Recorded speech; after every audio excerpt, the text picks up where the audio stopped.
right, so summertime, what else is there? You know, he's talking about kids, right? And I've been to like different museums, like there's art museums, you got art on the wall, right? And I've been to like a race museum, they got the, you know, race cars displayed, you know. I went to that freaking children's museum. Those damn displays were running everywhere. I was like, freaking children, I was like, what the hell? I was just here to see some kids on display.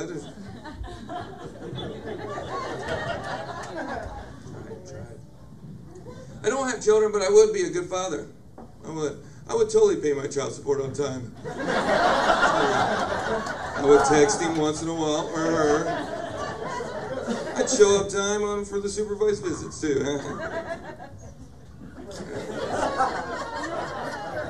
I mean, she's familiar with this, right?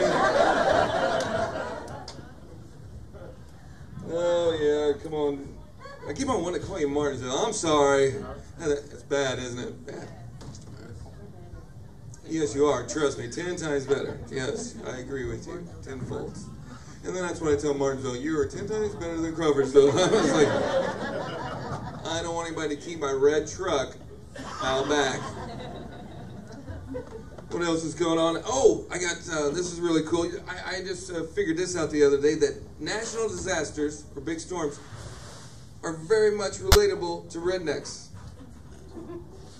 I have a list to prove it. I make it up on the way to my gigs. I like to always kind of figure this out. So once again, red truck, don't keep me. This is how it goes. This might sting a little bit. This is a definitely too soon one. But national disasters and rednecks dislike Sugarland. So it was on here. It was on here. Tornadoes and rednecks love trailer parks. So I don't know. If there's a big storm or a big group of rednecks, you eventually hear a emergency vehicle within a few hours. So the other one I made up on the way, the rednecks and national disasters can destroy some serious land. I don't know if you've ever seen a redneck on meth in his four-wheel drive. They can do some damage. Remember, I'm from Brazil, Indiana, and I've been in that truck with him. So it's hard to hold this mirror when we're doing four-wheel driving. Let's see. Both of these two, you always hear about them on the late news. All right, nope, not a good one. If there's a national disaster or rednecks need help raising money, well, they usually call comedians to go perform for you. So that was for a fundraiser. It killed there. I just thought I'd figure it out. What else is going on today? What else is going on? Are we celebrating anything? Anybody celebrating any funerals? Birthdays? Weddings? Divorces? My teachers over here. You guys look like teachers for some reason. Remember when the female community before me said that? Were you here when they were very bitching that they should teach blowjobs? Yeah, I agree with that. That's like, I was tired of being a test subject, man. Oh no, you're not supposed to do it that way.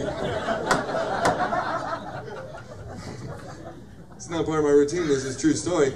I used to, like, when I cruised around, I used to, you know, you meet in town, right? Hey, what are you doing? Nothing. You pull up beside each other.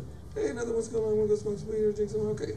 So then you want to get in my car? All right. You get in my car. All right. And I would turn, it was like a cheap-ass digital clock. I would turn it back 30 minutes.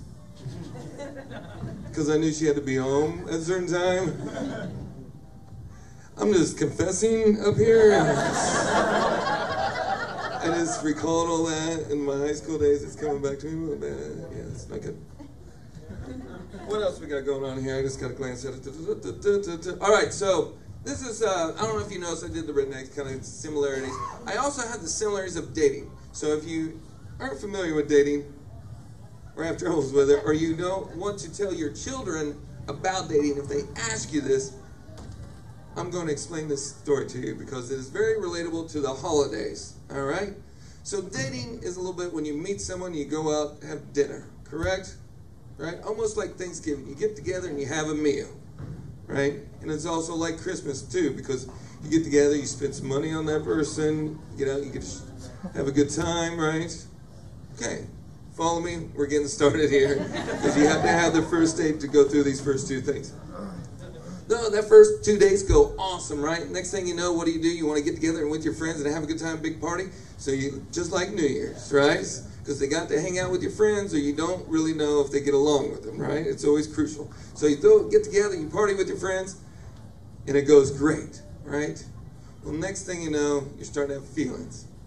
You turn around and tell that person, I think I'm falling in love with you. Just like Valentine's Day, right? And that's a no-no, right, women? Because you're moving too fast. And don't do this, right? So next thing you know, she won't return your phone call, text, email, or anything. So now you're sad, right? Now you're praying, you wish you'd get back in the relationship again, like Easter, right? You're praying. Follow me here. It does have a kind of a cool similarity. It's a new bit, so hold on. All right, so you're praying, and you're praying that she's not pregnant. So you get through all that, okay?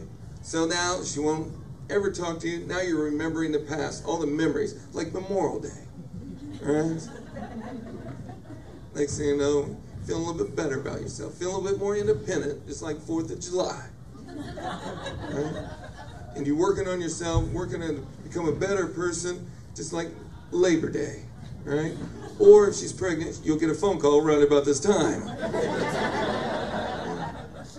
So if she's not pregnant, you don't get the phone call. You know, you become a better person, you change yourself, you know, you really feel like a different person through a whole relationship, and you run into her again, and she doesn't even recognize you because of who you are, just like Halloween. That's called dating. No, okay. It's a new bit I'm still working on, that's okay. Yeah. I do not accept that. But since we're talking about dating, I'm going to tell you about some of my ex-girlfriends. Ready? Let's do it. All right, I'm going to tell you about 4 ex-girlfriend of mine. I used to date all these crazy chicks. I used to date the OCD chicks. You know what I'm talking about? The obsessive calling disorder, the obsessive crying disorder, obsessive crazy disorder. I was notorious for this because I'm 40 now. And let me tell you something. You crazy chicks made my past 20 years awesome. And I wound up with a police record. But hey, it was worth it. It was like a certificate of learning your lesson. That's what it is. That was good. All right, so anyway, here's 4 crazy chicks I used to kind of hang out with. All right. First crazy chick used to climb in through my window at night, make love to me, and call me the wrong name the whole time while making love. And after making love, she'd get up out of bed. She'd hang around the house for a little while. She'd watch TV for a little while. She'd always leave the TV on or something, or eat some of the food. And she kept doing this for a long time. And that last time, she crawled through the window and made love to me and called me the wrong name. And she left that TV on, and she left. I called my roommate, and I said, your girlfriend keeps coming over here.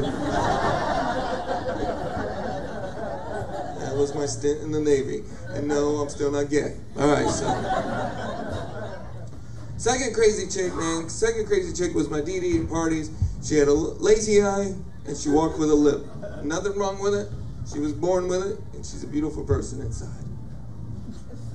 We go to parties, hang out, we get back, we start making love, and after making love for 2 minutes, she'd look over me with that lazy eye and smile. She'd get up out of bed and walk away with that limp. It looked like I rocked her world for 2 minutes. I miss that girl. She made me feel like a man.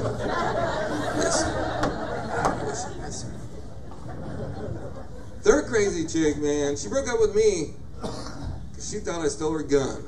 I did not know she had a gun, or we would not have been dating. But she was a rockabilly chick. She had tattoos from the neck down, and she had flames above her hoo-ha area. I don't know if you know what hoo-ha area is. Please explain it. Was hoo-ha a word that you used back in your time? So it looked kind of sexy when she wore low-rise jeans. But if you were on the other end, it would look like your nose is on fire. So.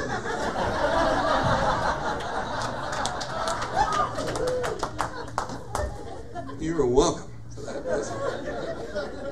Somebody's thinking about getting some flames already. You know? See, last and final crazy chick. I was afraid to break up with her. I was. See, everybody knows. Every guy's dated that girl. He was afraid to break up with her. So I waited until she went to work one day. I packed up the little things I had headed out of town, and I called her in a bad reception area. She picks up the phone, and she goes, I can hardly hear you. I can hardly hear you. You're breaking up. You're breaking up. And I said, that's right, bitch. So, thank you very much. That is my time.